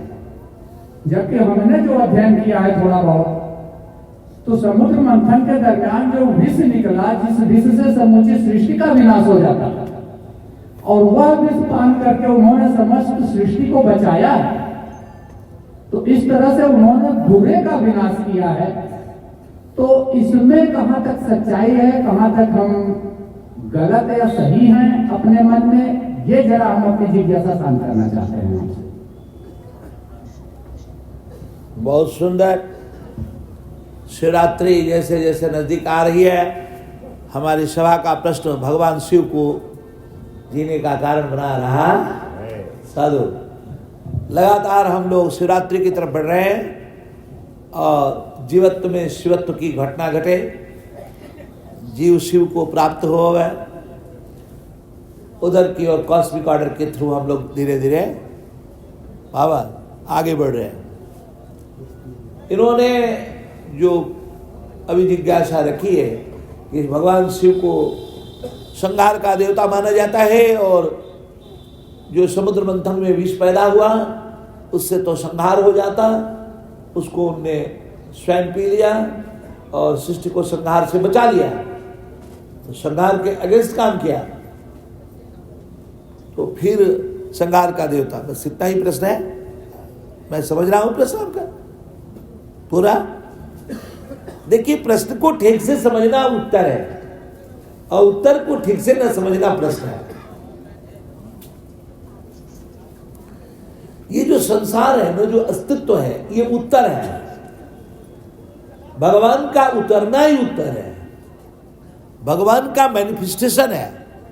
भगवान ही मैनिफेस्ट होकर कीट पतंग पशु पक्षी नर नारी नपुंसक पेड़ पौधा पशु पक्षी सूरज चांद नदी सरोवर वृक्ष, उस सब कुछ अंडज पिंडज स्वेदज जड़ चेतन लिविंग नॉन लिविंग, वो सब कुछ परमात्मा का मैनिफेस्टेशन है। उसकी सब मनो एक्टिंग है। परमात्मा ही अपने को प्रकाशित कर रहा। एको अहम बहुश्यामी साधु अपने संकल्प से वो इस सृष्टि का निर्माण कर रहा साधु। तो चूंकि परमात्मा ही उतरा है, तो संसार में, ये संसार में जो कुछ भी अव्यक्त हो रहा है, जो कुछ भी दिखाई पड़ रहा है, वो सब परमात्मा का ही होना है साधु। दिखाई दे रहा है, जो नहीं दिखाई दे रहा है, वो सब भी भगवान है साधु। पर्दे पे जो है वो भगवान है, पर्दे के पीछे जो है वो भगवान है, और पर्दे के सामने और पर्दे के पीछे के भी जो पीछे है, प्रत्यक्ष परोक्ष और अपरोक्ष, प्रत्यक्ष परोक्ष और अपरोक्ष, वो सब परमात्मा प्रत्यक्ष। यह संसार लिविंग नॉन लिविंग जड़ चेतन जो भी संसार है, परोक्ष देवता गॉड गॉडेस, और अपरोक्ष आत्मा। तो परमात्मा ही दिखाई जो पड़ रहा है वो है, जो दिखाई नहीं पड़ रहा है, और दिखाई देना और न दिखाई देना, इन दोनों के से हटकर जो निरपेक्ष रूप से परमात्मा है, आत्मा है, वो सब भगवान है। तो ये पूरा अस्तित्व जो है, प्रत्यक्ष परोक्ष और अपरोक्ष जो सत्ता है, जो अस्तित्व परक है, वह सब मिल करके उत्तर है। सुनना है, क्योंकि भगवान उतर रहा, भगवान समाधान है, उत्तर है, उसका उतरना ही उत्तर है साधु। और वो इस हमारे में उतर रहा है, इस अस्तित्व के अंदर परमात्मा का उतरना ही उत्तर, और उसके उतरने को न समझना ही हमारा प्रश्न है, क्वेश्चन है साधु। वही विलन है, वही हीरो है, वही नर है, वही नारी है, वही नपुंसक है बाबा, वही मास्टर है, सर्वेंट है, किंग है, सिटीजन है, गुरु है, चेला है साधु। वो सब कुछ वही है बाबा। वही काशी है, वही मगहर है, वही ब्राह्मण है, वही कसाई है साधु। वही सब कुछ है, वही दिन है, वही रात है। तो उत्तर है, उसका उतरने से उत्तर है, लेकिन उसके उतरने को न समझना, उससे अलग चीजों को देखना ही प्रश्न बन जाता। तो प्रश्न को ठीक से समझना उत्तर है, और उत्तर को ठीक से न समझना प्रश्न बन जाता। ठीक है, तो मैं आपके प्रश्न को समझ रहा, आपने झंडी दे दी है, मैं आगे बढ़ा रहा हूं। ये जो शिव को संहार का देवता कहते हैं, वहां शिव शब्द नहीं है, वहां रुद्र है। रुद्र, शिव रुद्र बन के संहार देवता है साधु। ब्रह्मा उत्पत्ति के देवता है, विष्णु श्री विष्णु जी पालन के देवता हैं, श्री ब्रह्मा जी उत्पत्ति के देवता हैं, और श्री रुद्रदेव जो है वो संहार के देवता है। वही उनको आप शिव कह ले, शंकर कह ले, क्या वास्तव में शिव तो आत्मा है, अल्टीमेट है। जो महाविष्णु है वही जो है श्री शिव है, जो नारायण है। वही शिव है। शिव पुराण से जो विष्णु पुराण के श्री विष्णु हैं, जो श्रीमद् भागवत के श्री कृष्ण हैं, जो रामायण के श्री राम हैं, वही शिव पुराण के शिव है, अर्थात आत्मा है। सुन रहे हैं? वो आत्मा है। कौन? शिव मतलब आत्मा, साधु। शिव मतलब आत्मा। रुद्र का देवता है, उसका एक अंश संहार का काम करता है। और शिव पुराण के अनुसार तो ये ब्रह्मा विष्णु भी उनकी तरफ से काम कर रहे हैं। भगवान श्री शंकर जी पार्वती जी के साथ जब काशी में रहने को स्वीकारते हैं, तो जैसे बच्चों को जिम्मेवारियां सौंप करके माता पिता भजन में और विश्राम में रहते हैं, सुख चैन से रहते हैं लास्ट टाइम, ऐसे ही ब्रह्मा विष्णु और रुद्र को जिम्मेवारियां अपनी सौंप के सृष्टि संचालन में उत्पत्ति पालन संहार की जिम्मेवारी श्री ब्रह्मा जी, श्री विष्णु जी और श्री रुद्र को देकर भगवान श्री शंकर और पार्वती काशी में वास करते साधु। ये शिव पुराण में है साधु। वहां पर श्री शंकर जी बाबा पार्वती जी के वास करने के पूर्व श्री ब्रह्मा जी, विष्णु जी और श्री रुद्र को अपना जिम्मेवारी देते हैं। ये जो संहार, और अब मैं मूल विषय का थोड़े में समाधान करूंगा। संहार और मंगल को अलग अलग देखना, संहार और सृजन को अलग अलग देखना साधु, ये ही हमारी समस्या है प्रश्न में कि संहार अलग है और सृजन और पालन अलग है। संहार दरवाजा है सृजन और पालन का। संहार से ही हम सृजन की ओर बढ़ रहे साधु। संहार नहीं होगा तो सृजन और पालन नहीं होगा साधु। संहार ही सृजन का कारण है, वो दरवाजा है। तो संहार जो है अमंगलकारी नहीं है, मंगलकारी है साधु।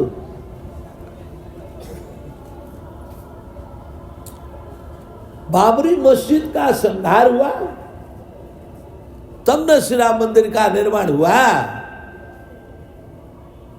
हाँ? कोई पुराना खंडहर है, उसका संहार ही वहां पर नए निर्माण का कारण बन रहा साधु। संहार ही निर्माण का कारण है। और भगवान कपिल जो सांख्य दर्शन के प्रणेता हैं, वो कहते हैं कि जो प्रलय का संहार का साक्षी नहीं होता वो मुक्त नहीं होता है।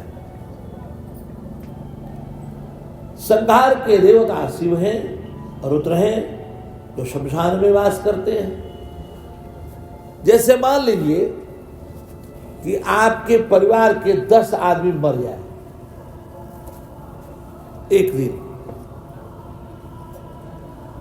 आपके जानने पहचानने वाले में 20-50 लोग मर जाए, तो उस दिन आप रेस्टोरेंट में जाकर के खाने पीने का ऑर्डर करेंगे? बियर बार में जाएंगे? डांस देखेंगे? सब आपका नशा उतर सुना है, सारी मस्ती गायब हो जाएगी, क्योंकि आत्मा तो एक ही है ना। तो मरते हुए लोगों को देख के आपको अपने मरने का ध्यान होगा, वैराग पैदा हो जाएगा, भोग में आपका वैराग्य हो जाएगा। सुना है?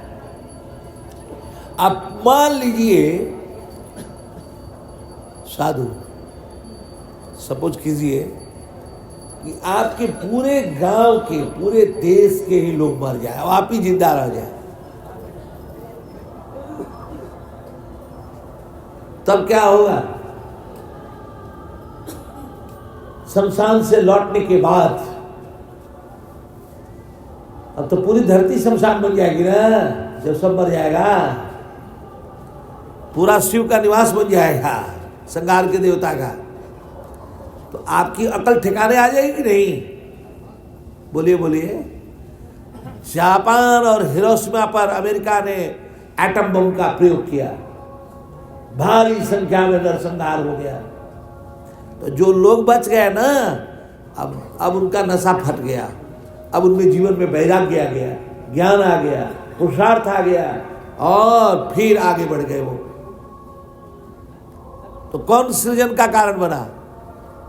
वो संहार नहीं होता तो आज चलो चलो इधर कौन चला जाता है? श्री सीतानाथ भगवान की। सब बिहारी होंगे। देश भर में बिहारी जो है नॉर्म्स को तोड़ने के लिए अपने को अधिकारी समझता है। पक्का पता लगा ली बिहारी होगा सब। इतनी मस्ती बिहारियों में ही रहती है। ये पूरे देश के नॉर्म्स को तबाह करने में कारण बनाते हैं। हाँ। इनकी बड़ाई है, ये अपने को बड़ा मानते हैं। इसी में नियम कानून तोड़ दो, गाड़ी जा रही है ट्रेन रोक दो, चैन पुलिंग कर दो, समझिए बिहारी है। हाँ, ये अधिकार मानता है सब। नियम में रोकना बिहारियों को अपमान महसूस होता है।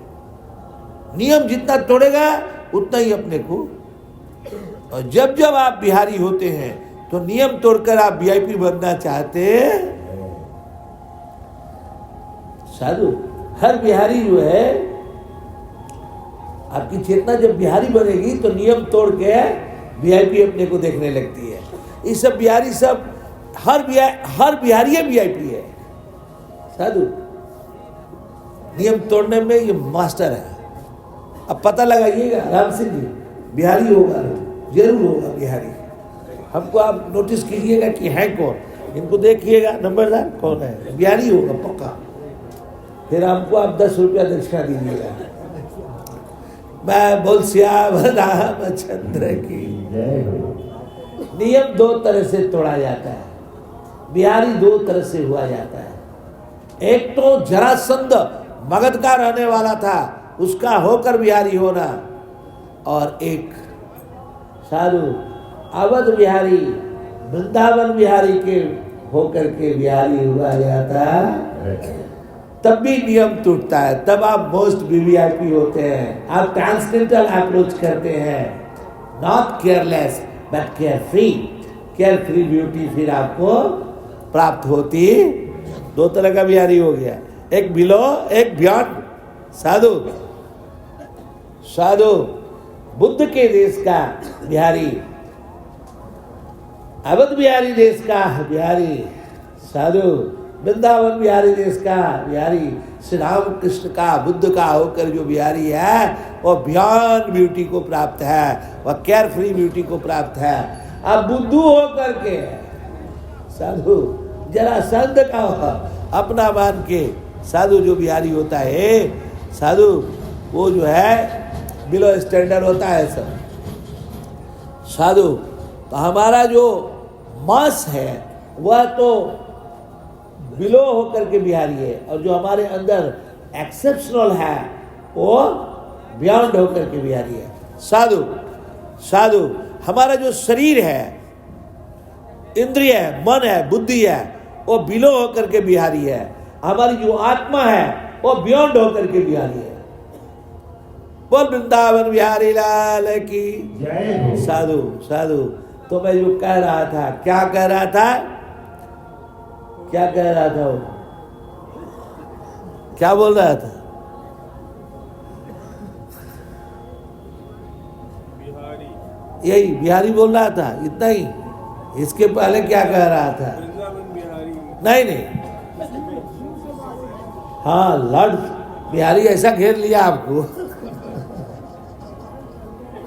मैं कह रहा था कि संहार और सृजन पालन सब एक साथ है, पूरा एक साइकिल है। और भगवान कपिल कह रहे हैं जो संहार को देखता है, जो प्रलय को देखता है, वही मुक्त हो पाता, बाकी नहीं मुक्त हो पाता है। देखिए हमने जापान का एक उदाहरण दिया, संहार का साक्षी हुआ। जब जब संहार होएगा कल्याण का अंतिम सूत्र प्रकट हो जाएगा। अब अंदर देखिए, अंदर में प्रलय, अंदर में क्या है? शमशान जो है ना, शमशान में असली होली तो शमशान में हो है, real pleasure Shiv, lord Shiva, मंगल का आवाज शमशान में होता है, संहार से ही मंगल शुरू होता है। देखिए ये जो सृष्टि है ना, जो नेचुरल सृष्टि है कॉस्मिक ऑर्डर के थ्रू, वो हमको तकलीफ नहीं देती है। हमने एक सृष्टि बना रखी है, संबंधात्मक सृष्टि। हमको जो सुख दुख दे रहा है, हमने जो संबंध बनाया है लोगों से, प्राणी से, पदार्थ से, पेट से, बाबा हमने जो संबंध बना रखा है, वो जो संबंधात्मक सृष्टि है, इसका जब प्रलय हो जाता है, प्रलय किसे कहते हैं? संहार। संबंधात्मक सृष्टि का नाश होना ही बाबा। साधु बाबा बन गए और माई बाप का सपना हो रहा है, घर द्वार का सपना हो रहा है, छोड़ तो दिए लेकिन छोड़ना खत्म, छोड़ने का ध्यान हो रहा है। छोड़ना कभी याद ना आए सपने में, छोड़ना कभी सपने में याद ना आए, त्याग किया हुआ, छोड़ा हुआ कभी याद ना आए, स्वप्न में भी स्मरण ना हो जाए, तब माना जाएगा कि संहार हो गया। और देखिए आपको एक बात निवेदन करें, भगवान शिव के 5 कृत्य हैं। जब जरा हो ही रहा है तो इसको भी सुन लें। भगवान शिव के 5 कृत्य हैं साधु। उत्पत्ति, पालन, संहार, निराकरण, अनुग्रह। भगवान शिव ब्रह्मा से उत्पत्ति करते हैं, ब्रह्मा श्री ब्रह्मा जी के रूप से उत्पत्ति, श्री विष्णु रूप से पालन करते हैं, और रुद्र रूप से संहार करते हैं, और महेश रूप से श्री महेश रूप से निराकरण करते हैं, और श्री शिव के रूप से अनुग्रह करते हैं। लॉर्ड शिवा के 5 साधु कृत्य हैं श्री शिव पुराण के अनुसार, जो 5 स्टेजेज हैं। कौन कौन? निर्माण, पालन, संहार, निराकरण और अनुग्रह। अनुग्रह सुना है ना कि हमारे में अनुग्रह कीजिए। अनुग्रह शब्द क्या है, जरा इसको सुनिए। अनु मतलब होता है बाद, हिंदी में अनु का अर्थ होता है बाद। हमसे जो बाद में भाई जन्मता है उसको अनुज कहते हैं। श्री राम के बाद का भाई रामानुज, लक्ष्मण। जो हमसे बाद में बहन जन्मती है उसको अनुजा कहते हैं। छोटी बहन को अनुजा कहते हैं, छोटे भाई को अनुज कहते हैं साधु। तो बाद में ग्रहण करने को अनुग्रह कहते हैं। किसके बाद? निराकरण के बाद हमको भगवान अनुग्रहित करते हैं, अडॉप्ट करते हैं, स्वीकारते हैं। किसके बाद? निराकरण। ये जब 5 स्टेज तय हो जाएगा, उत्पत्ति, पालन, संहार, निराकरण। अब जैसे हमने, अब देखिए उत्पत्ति कैसे हुआ, संबंध की उत्पत्ति। पहले तो पत्नी थी नहीं, शादी हुई तो पत्नी के संबंध की उत्पत्ति हो गई। बच्चा हुआ तो बच्चे के संबंध की उत्पत्ति हो गई साधु। फिर वो पत्नी कुछ दिन बनी रही, वो पति कुछ दिन बना रहा, ये उसका पालन हुआ। फिर वो मर गया, क्या हो गया? तो संहार हो गया साधु। लेकिन अभी निराकरण नहीं हुआ। जैसे घड़ा टूट गया, घड़ा का निर्माण हुआ, घड़ा को रखा गया, पालन, घड़ा टूट गया, संहार हो गया। लेकिन टूट करके घड़ा अपने मूल कारण मिट्टी को नहीं मिल गया, वो खपड़ा हो गया। केरला में उसको क्या कहते हैं? हाँ, वो जो घड़ा टूट जाए, घड़ा समझते हैं, घड़ा, मिट्टी का घड़ा, वो टूट जाए तो वो टुकड़े जो हो जाते हैं, वो मिट्टी तो सीधे नहीं बनेगा ना, घड़ा टूट के मिट्टी से बना था, लेकिन टूट करके वो मिट्टी नहीं बना, उसको हिंदी में खपड़ा कहते हैं। आपके यहाँ क्या कहते हैं उसको, उस स्टेज को जो घड़ा का छोटा छोटा टुकड़ा हो गया? हाँ, चिल्ली, चिल्ले। अच्छा, तो वो जो चिल्ले है, वो जो खपड़ा है, अभी वो खत्म नहीं हुआ, मिट्टी में नहीं गया, अभी उसका निराकरण नहीं हुआ। जिस दिन वो गल करके मिट्टी बन जाएगा, उसका जो अवशेष है, उसका जो शेष है, वो शेषी को प्राप्त हो जाएगा। सुनने में क्या कह रहा हूं? वो जिस दिन खत्म हो जाएगा, खपड़ा खत्म हो जाएगा, उसका शेष मात्र स्मरण नहीं रह जाएगा। सपने में भी पति का मरना याद नहीं आएगा, पत्नी का मरना याद नहीं आएगा, बच्चे का मरना याद नहीं आएगा, छोड़ा हुआ घर याद नहीं आएगा, छोड़े हुए संबंध, त्यागे हुए संबंध का स्मरण नहीं होएगा। साधु साधु साधु, अभी तो आदमी अपना कूड़ा कबाड़ भी याद करता है। जूता पहनना छोड़ दिया, जूता कबाड़ में पड़ा है, फिर भी उसको झोंक उसके रखता रहता है। ये नहीं किसी गरीब को दे दे। पुरानी गाड़ी हो चुकी है, फिर भी उसको रखे रहता है। साधु,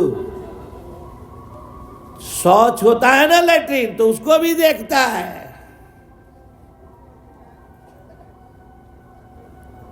थुकता खखारता है, उसको भी देखता है, निहारता है। इनका क्या संगार हुआ, क्या निराकरण हुआ? कहते हैं ना, समस्या का निराकरण नहीं हुआ। निराकरण का अर्थ है एकदम डिसॉल्व हो जाना, एकदम फाइनलाइज हो जाना। साधु, तो जो आदमी अपना कूड़ा कबाड़, अपना पुराना कपड़ा भी संजो के रख रहा है, साधु,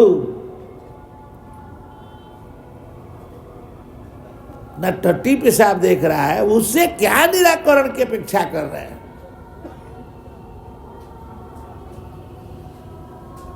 जो त्यागे हुए चीज का बिल्कुल ध्यान नहीं करता है, साधु, स्वप्न में भी ध्यान नहीं करता, कोई भूल नहीं करता, साधु, पीछे छोड़ दिया, छोड़ दिया, अब उसको याद नहीं करना। ऐसा जो महापुरुष है, वो निराकरण को प्राप्त हुआ महेश की तरफ से, और वही अनुग्रहित होता, उसी को भगवान अडॉप्ट करते। अब बाकी कुकुर सियार को नहीं अडॉप्ट करते। साधु, कोई मुक्त नहीं होता है। जो प्रलय का साक्षी हुआ है, जो फाइनलाइज कर लिया अपने को, कोई चीज याद नहीं रह गया, शून्य, महाशून्य। बाबा, पता न चलना संप्रज्ञात समाधि है, और पता न चलना जो पता चल रहा है ये भी खत्म हो जाए तो असंप्रज्ञात समाधि है, महाशून्य। संप्रज्ञात समाधि सविकल्पक, सभी समाधि शून्य, और शून्य का जो हाथ पैर शून्य हो रहा है, एहसास हो रहा है, ये शून्य संहार है। और शून्य का जो अभाव है, शून्य का जो न पता चलना है, उसको कहते हैं साधु महाशून्य, और उसी को कहते हैं बाबा जीरो ऑफ जीरो। साधु साधु साधु, और उसी को कहते हैं निराकरण। तो जीरो ऑफ जीरो को जब प्राप्त होते तो निराकरण प्राप्त होता है, तब भगवान आपको अपना लेते, तब भगवान अनुग्रह करते। ये भगवान का वो लॉर्ड शिवा के रूप से अनुग्रह करते। साधु, एकदम जब मर जाएंगे, साधु खाक बन जाएंगे, तब महाकाल आपको स्वीकार। साधु, महाकाल की आरती भस्म से हुआ करती है। हमारे चल करके राख हो जाने में हमसे भगवान प्रसन्न हुआ करते। महाशिवरात्रि आने वाली है, एक मैं आपको छोटी सी कथा सुना रहे हैं, एकदम सच्चा, मतलब कोई काल्पनिक नहीं, कोई पौराणिक नहीं, बाबा एकदम सच्चा। एक महाकाल उज्जैन नगरी के एक राजा थे, उस परंपरा में जिसमें श्री विक्रमादित्य जी, श्री भर्तृहरि जी जिस परंपरा के राजा रहे हैं, हमारे हिंदुओं का जो विक्रम संवत चला है उन्हीं से चला है। तो श्री उज्जैन परंपरा के महाकाल जिनके इष्ट हैं, उनके एक राजा थे और वो शिकार खेलने गए। तो जब शिकार खेलने गए तो वहाँ पर एक ट्राइबल को नियुक्त किया गया कि आप उनको शिकार खिलाएंगे। शिकार खेलने में, आखेट के दरम्यान शूटिंग करने में बाबा वो सहायक होंगे, जानवरों को भगाएंगे, दौड़ाएंगे, राजा साहब की मदद करेंगे। तो जो ट्राइबल हेड थे वो रात्रि में राजा शिकार खेलने जाते, दिन में राजा अपने कैंप में होते और वो दिन में कभी बाहर नहीं निकलते अपने कैंप से। कैंप में एक जगह रहा होगा जहाँ से दिखाई पड़ता कि राजा क्या कर रहा है। इनको बड़ी उत्सुकता होती कि अंदर में राजा करता क्या है, जो इतना डायनेमिक है, जो इतना सक्रिय है, वो अंदर क्या करता है, दिन भर कैसे बैठा रहता है। साधु उसे क्या पता था कि जो सिस्टम काम करता है उसे चार्ज भी तो होना पड़ता है। बाबा जितना वो निष्क्रिय रहेगा उतना ही चार्ज होएगा। तो वो शिव का पूजन करते थे, लॉर्ड शिवा का, और वो अभिषेक करते रहते थे, पूजन करते थे। एक दिन की बात है, राजा वो समय पूरा हो गया उनके बाहर रहने का, अपने राज्य को लौट रहे थे। तो उनने राजा ने पूछा उस आदमी से, ट्राइबल हेड से, साधु अरे बाबा, ए साधु, साधु मैं आपको निवेदन किया 2 मिनट बैठ ले। लॉर्ड शिवा ने कहा, राजा ने बोला उस ट्राइबल हेड से कि मैं अब जा रहा हूं, आपको जो भी मांगना है मांग लीजिए। तो उस ट्राइबल हेड ने बोला राजा से,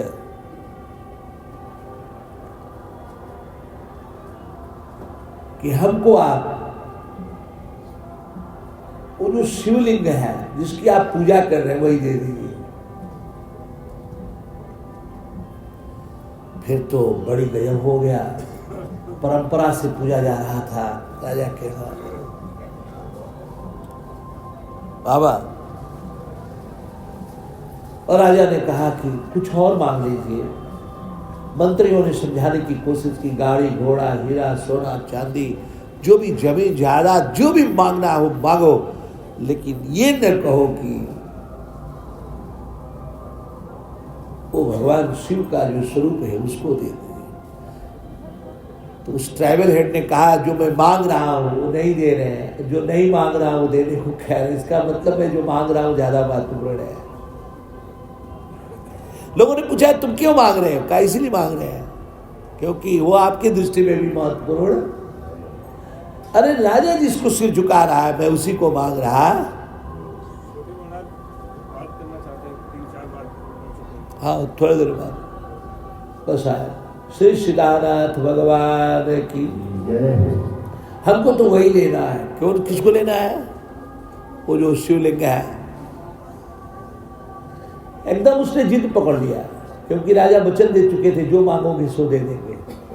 कहा देना है तो वही दीजिए। राजा ने फिर तय किया कि ठीक है मैं दे देता।